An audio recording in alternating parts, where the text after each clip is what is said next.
200,000 years ago, no one knew Africa was special. No one knew it was the birthplace of us. No one knew that somewhere on that vast continent, a small population of our ancestors was about to become something the Earth had never seen before. To the people living there, it was simply the world. The same sky, the same rivers, the same grasslands stretching toward the horizon, the same predators hiding in tall grass, and the same relentless struggle to survive. But something unusual was happening. Quietly, gradually, almost invisibly, a population of us was changing. Not dramatically, not in ways anyone would notice in a single lifetime. We did not suddenly grow stronger. We did not suddenly become faster. We did not suddenly gain claws or fangs. In fact, by most physical measures, we were unimpressive. We were not the strongest creatures in Africa. We were not the fastest. We were not the most dangerous. Compared to many animals around us, we were fragile. Yet something about us was different, because while many species lived and died within the same environments for millions of years, we would eventually do something extraordinary. We would leave. Not just migrate, not just wander. We would expand across the entire planet, from one continent to every continent, across deserts, across forests, across mountains, across frozen tundra, eventually across oceans. And thousands of generations later, we would build cities, airplanes, satellites, and computers capable of asking a strange question about our own past. Why did we evolve from Africa? Why there? Why not Europe? Why not Asia? Why not somewhere else entirely? After all, for most of our history, we were not alone. Other human species walked the earth alongside us. Some were stronger than us. Some were tougher than us. Some were better adapted to cold environments. Yet the lineage that eventually produced us began in Africa. So the real question is not simply where we came from. The deeper question is this: why did Africa produce a species capable of spreading across the entire planet? And perhaps even more unsettling, what if the traits that made us successful were not advantages at all, but desperate adaptations to one of the most brutal evolutionary environments on Earth? To understand why we evolved in Africa, we first need to understand what Africa was like millions of years ago. Because the Africa our ancestors lived in was not the Africa we see today. Millions of years ago, Africa was not stable. It was changing constantly. Rainforests expanded, then collapsed. Grasslands spread across the landscape, then disappeared. Rivers shifted, lakes dried up. Entire ecosystems transformed again and again, sometimes within only a few thousand years. To most animals, this kind of instability was catastrophic. Species adapted to forests suddenly found themselves living in open savannas. Species adapted to wetlands found their water sources disappearing. And species that depended on predictable climates struggled to survive in environments that refused to remain the same. But for our ancestors, this instability created something powerful: relentless evolutionary pressure. Only the most adaptable populations could survive in landscapes that changed this quickly. And slowly, that pressure began shaping us. Our ancestors were not dominant creatures.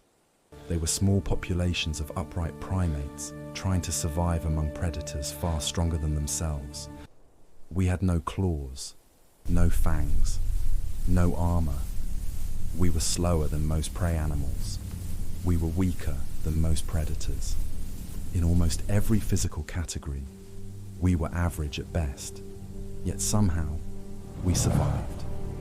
Not because we controlled the environment, but because we adapted to it again and again and again. Every environmental shift forced our ancestors to adjust. New food sources, new migration routes, new survival strategies. And over thousands of generations, these pressures began shaping something unusual: flexibility. Unlike many animals that specialize in a single environment, we became generalists. We could eat many different foods. We could survive in different landscapes. We could adjust our behavior when conditions changed. In evolutionary terms, this was extremely rare. Most species succeed by becoming extremely specialized. They become very good at one specific lifestyle. But specialization has a weakness. When the environment changes, specialists often fail. Generalists adapt. And Africa rewarded adaptability. But climate instability was only part of the story. Because Africa was also one of the most dangerous environments our species has ever faced. Millions of years ago, Africa was full of predators: saber-toothed cats, massive hyenas, leopards, lions, giant crocodiles, and countless other carnivores capable of killing us easily. To them, our ancestors were simply another prey species. Fossil evidence suggests that early members of our lineage were frequently hunted. Some skulls show puncture marks consistent with big cats. Other bones show bite marks from hyenas. In many ecosystems, we were not the hunters. We were part of the food chain, which meant survival required constant awareness.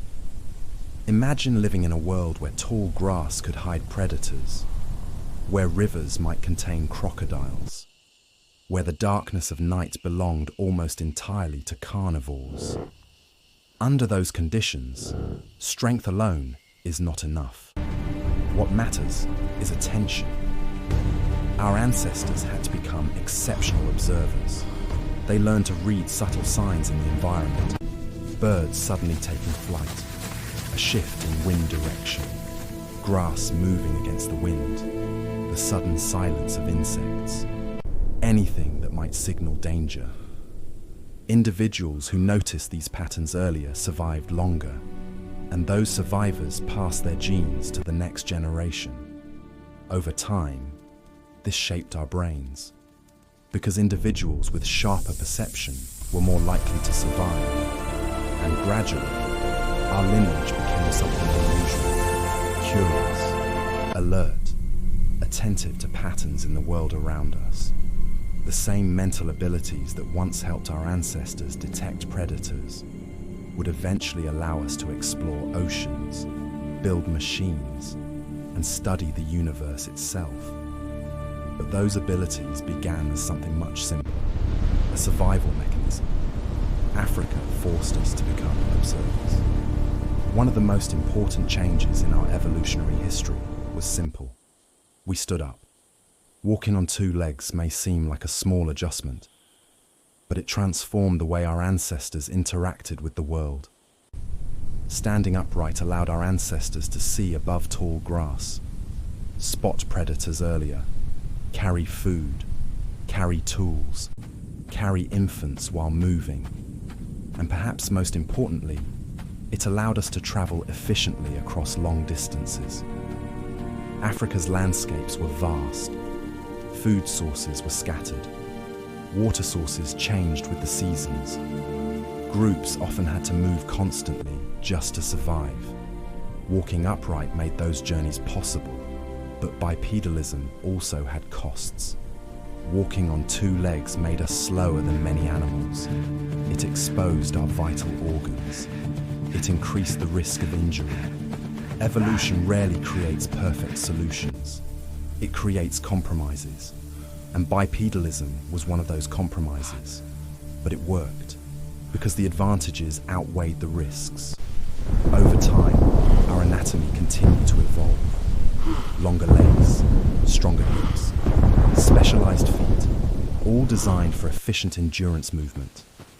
This allowed our ancestors to do something unusual among mammals: travel extraordinary distances, eventually even run long distances.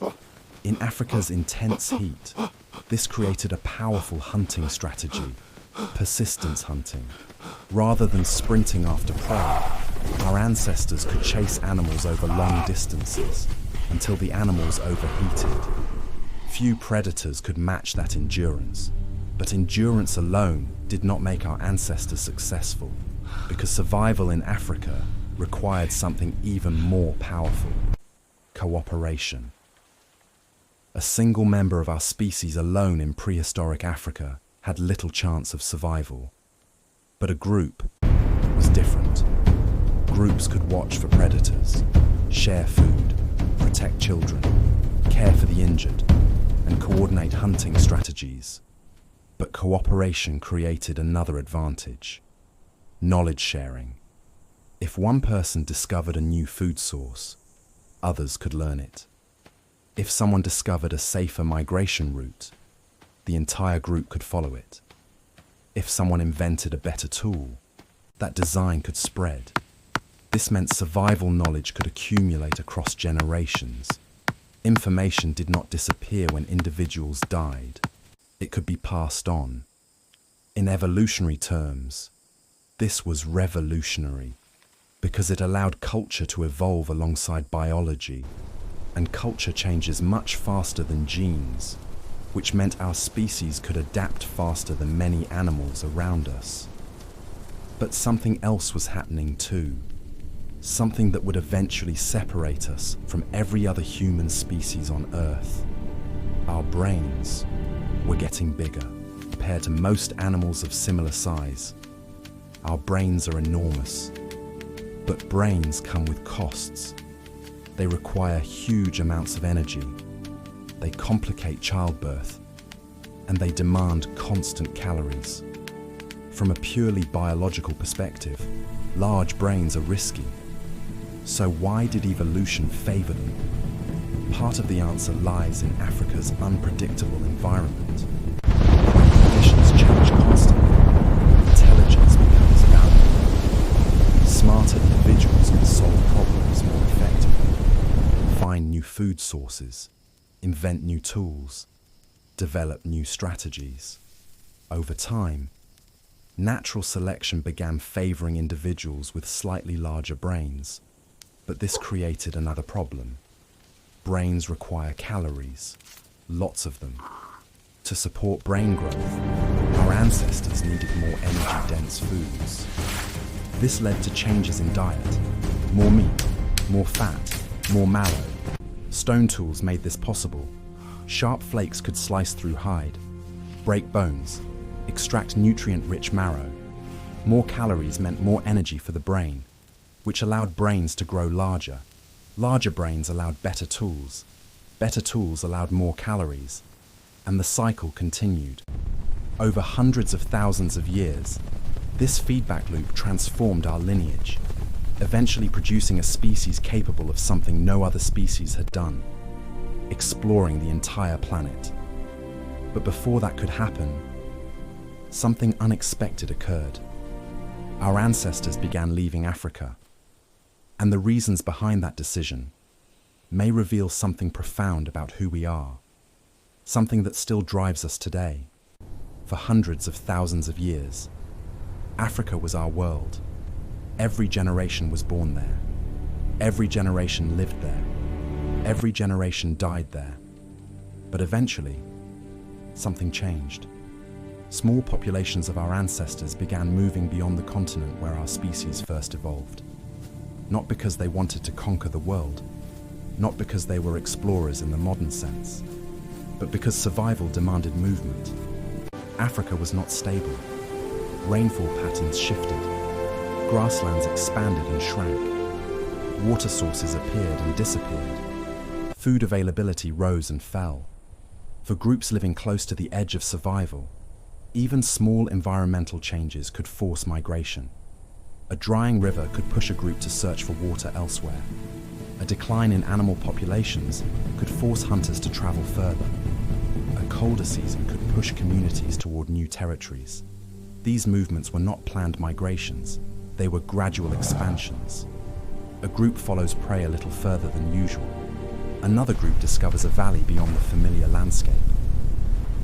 Another generation travels slightly farther still.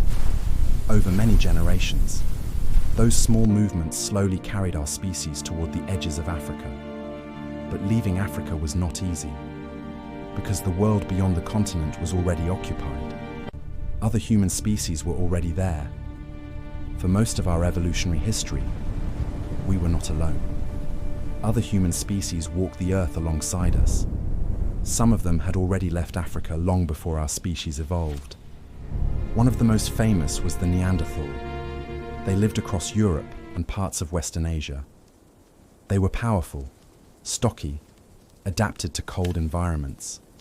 Their bodies were strong, their bones were dense, their muscles were larger than ours. If survival depended purely on strength, they may have had the advantage. But Neanderthals were not the only ones. Another mysterious population lived further east. We call them Denisovans. We know far less about their appearance, but genetic evidence suggests they were widespread across Asia. They adapted to environments ranging from Siberia to Southeast Asia. So when our ancestors began moving out of Africa, we were entering a world already inhabited by other members of our extended family. And that raises an unsettling possibility. What if things had gone differently? What if Neanderthals had expanded instead of us? What if Denisovans had spread across the planet instead of us? Our existence today was not inevitable. It was one possible outcome among many. Neanderthals were strong. They were skilled hunters. They controlled fire. They made sophisticated tools. In many ways, they were remarkably similar to us. So why did our lineage eventually spread further? The answer may lie in something less visible, something not immediately obvious in bones or fossils: connection. Evidence suggests our species formed larger social networks than other human species. Groups were not completely isolated. Information could travel between communities. Ideas could spread across regions. Tools could be shared. Knowledge could accumulate. This created a powerful advantage. Imagine two different survival strategies. In the first strategy, each group learns everything on its own. Mistakes are repeated. Discoveries remain local. Knowledge dies with individuals. In the second strategy, knowledge spreads. Discoveries in one group benefit many others. Mistakes are avoided. Innovations travel. Over time, the second strategy becomes far more powerful because knowledge begins to compound. This may have been one of the defining traits of our species. We did not just survive individually, we survived collectively. Our networks made us stronger, even when populations were small, even when environments were hostile, even when the world seemed impossibly dangerous. But there was another factor that pushed our ancestors beyond Africa: climate. For long periods of time, leaving Africa would have been nearly impossible. Deserts formed natural barriers. The Sahara expanded and contracted depending on climate cycles. During dry periods, crossing it would have been extremely difficult, but occasionally, conditions changed. Rainfall increased. Grasslands expanded. Rivers flowed where deserts once existed. And during those windows, movement became possible. These climate shifts created corridors, temporary pathways out of Africa. Some of our ancestors followed those pathways. They moved into the Middle East, into regions that connected Africa to Eurasia. Some of these early migrations likely failed. Groups may have disappeared. Some may have returned. But eventually, one wave succeeded. Our species established populations outside Africa, and from there, the expansion continued. When our ancestors entered new continents, they encountered landscapes they had never seen before. Forests unlike anything in Africa, mountains higher than any they had known, colder climates, strange animals, different plants. Every new environment demanded adaptation, and once again, flexibility became our greatest advantage. Instead of specializing in a single ecosystem, our species could adjust behavior quickly. New tools, new hunting strategies, new clothing, new shelters. Fire became even more important in colder climates. Animal hides became essential for warmth. Stone tools became more refined. Knowledge continued spreading across groups.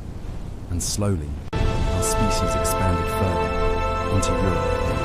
into Asia, into Australia, eventually into the Americas. By around 15,000 years ago, our species had reached nearly every habitable region on Earth, from tropical jungles to frozen tundra, from deserts to islands.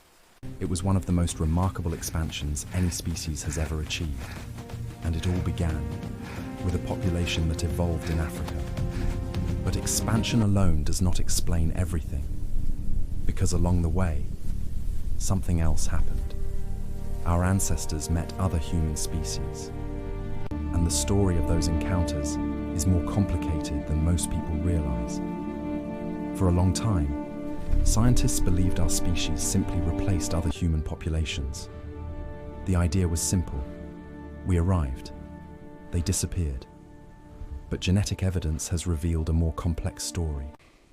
When our ancestors encountered Neanderthals, something unexpected happened. They interbred. Today, most people outside Africa carry small percentages of Neanderthal DNA. That means our ancestors did not only compete with other human species. In some cases, they formed families with them. The same is true for Denisovans. Populations in parts of Asia and Oceania carry Denisovan genetic traces, which means those encounters also produced offspring. So the story of our expansion is not only a story of replacement, it is also a story of mixture.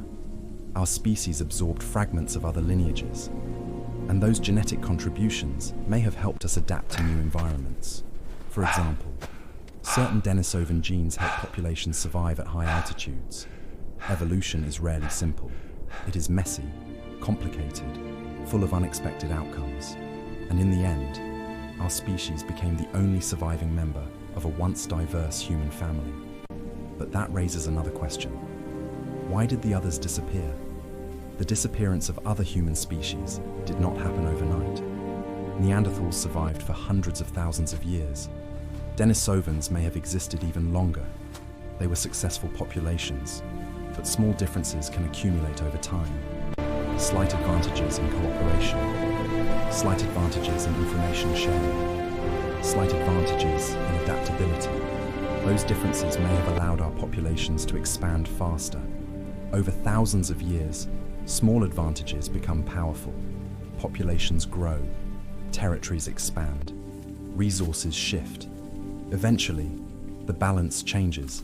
Some species decline, others grow, and eventually, only one lineage remains, ours. But this outcome was not guaranteed. If climate patterns had been slightly different, if migration routes had closed, if certain populations had failed to survive harsh winters, history might have taken another path. Another human species might be the one asking questions about its past. Another species might have built cities. Another species might be looking at the stars, wondering how it came to exist. But that species is us. And our story began in Africa, 200,000 years ago. Our ancestors did not know they were the beginning of something extraordinary. They were simply trying to survive, find food, protect their children, avoid predators, make it through another season. Yet every decision, every migration, every adaptation slowly shaped the future. And eventually, those small changes accumulated into something remarkable. A species capable of asking questions about its own origins. A species capable of understanding the deep past. A species capable of wondering why it exists at all. Which leads to one final thought. Every person alive today descends from a population that survived countless challenges. Droughts, predators, climate disasters, migrations across unfamiliar landscapes. Every generation that came before us managed to survive long enough to produce the next. If even one link in that chain had broken, we would not be here. Our story could have ended thousands of times, yet somehow it continued. And the journey that began in Africa eventually produced a species capable of exploring the entire planet. A species capable of studying its own past, and perhaps someday, exploring worlds far beyond Earth. But every step of that journey traces back to one continent, one population, and one question. Why did we evolve from Africa? Because the conditions there forced our ancestors to become something unusual, flexible, curious, cooperative. Traits that once helped us survive predators and droughts are the same traits that allowed us to build civilizations. And those same traits are still shaping our future today. If our species had not survived Africa, none of us would be here. Every civilization, every culture, every language, every invention, every life alive today traces back to a small population that once lived on that continent, which means something extraordinary. Africa is not just part of our history, it is the beginning of all of us.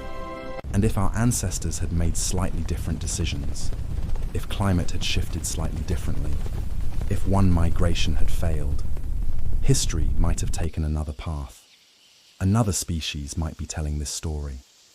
So the next time you look at the night sky, remember something strange. The species capable of leaving Earth someday began as a fragile population struggling to survive in the landscapes of Africa. And somehow, against impossible odds, that population became us. Like and subscribe for more Human Origins content.